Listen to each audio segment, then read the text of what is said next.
Hi everyone. Please like, comment, and subscribe if you like what we're doing. We're trying to reach 1,000 subscribers by this summer so we can do live egg cuttings. Alright, so today's a rough day.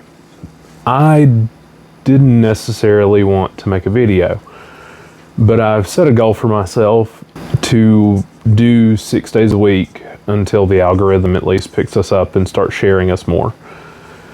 That, who knows, I may not last that long, but I'm definitely trying. This is probably going to go under what it takes to be a hobby breeder, but dealing with loss. So yesterday, I was down here filming the video on the oh goodness, I was down here filming the video on the rodent grow out bins, and I heard a loud knocking sound coming from my snake rack, and I go over there and I find a snake that looks like it is regurged, and I'm just like, okay, that's abnormal, but no big deal. We'll just hold off on food and, you know, not feed next week, give it a couple weeks, make sure nothing's wrong, and go on from there. Well, as I'm putting it back in the container, or not in the container, but back in the rack, because I didn't pull it out, I just pulled it out and observed the snake without disturbing it because I didn't want to make things worse. And the snake begins convulsing. And at this point, of course, my first thought is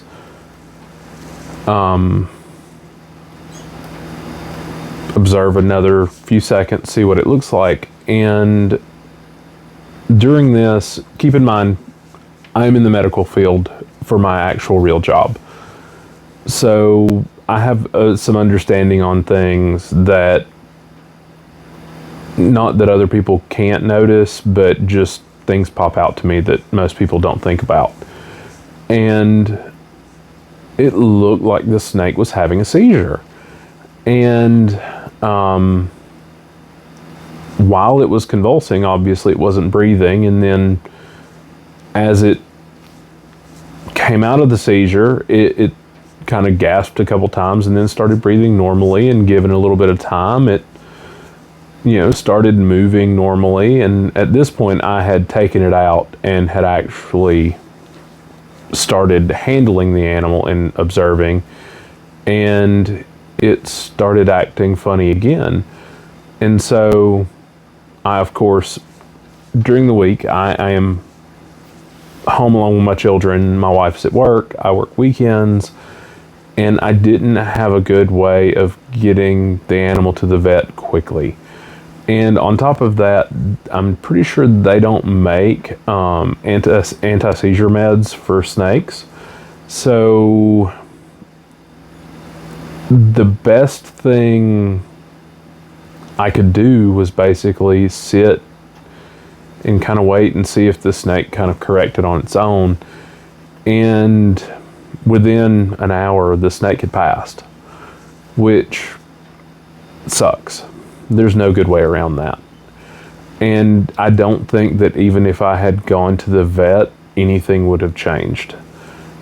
Could I have gone to the vet and maybe changed things? The answer's maybe, but probably not. So, and I'll probably catch flack in the comments if anybody bothers to comment on this video, because the video, I'm such a new channel. That being said, I still lost an animal, and it really sucks.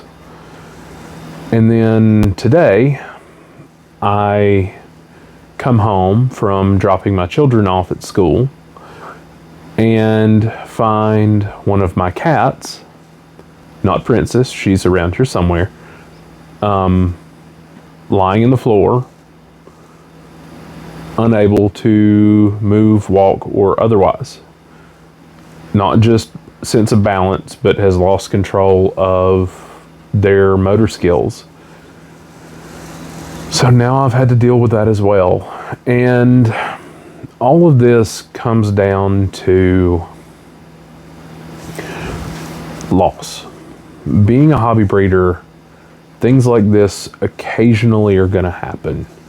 You always hope that it's not going to be you. You always hope that, you know, it happens to the other guy. It's never going to happen to you. And honestly, you don't even hope that it happens to the other guy. You hope that it just doesn't happen.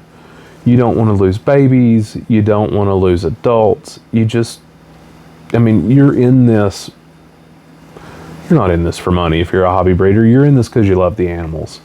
Now, if you're, you know, if you're some huge person that produces thousands of animals every year, you may or may not have lost your love for the animals, and it may just be about the money at that point, because you're literally living off the animals and the animals you produce, instead of doing this for fun to produce what you want and maybe make a little side money.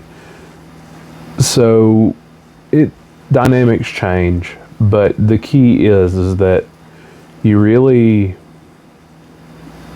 as a hobby breeder, it still hurts. And I don't know of a good way of dealing with it, honestly, other than just dealing with it.